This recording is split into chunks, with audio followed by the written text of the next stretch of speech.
আজকে আমি তোমাদের সাথে শেয়ার করব যোশিতা অর্থাৎ 30th মার্চের ক্লায়েন্ট অর্পিতাদির মেয়ে গিনির বার্থডের মেনু।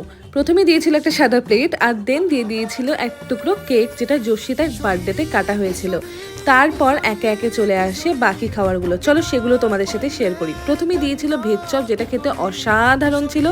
মাঝে বলে রাখি স্যালাড দিতে চাইলেও আমি নিইনি, আমি কখনোই স্যালাড পছন্দ করি না, তাই নিই না। আর ভেজ চপের সাথে দিয়ে দিয়েছিল কেচাপ। এরপরে দিয়েছিল রাধা বল্লভী আর সাথে কষা আলুর দম, যেটা খেতে অসাধারণ ছিল। তারপরে দিয়ে দিল দারুণ সুন্দর রাইস, সাথে গরম ডাল আর বেগুনি। এরপর চলে এসেছিল কাতল মাছের পালা। কাতল মাছ বরাবরই আমার ভীষণ পছন্দের, তাই আমি কাতল মাছটাও নিয়ে নিয়েছিলাম।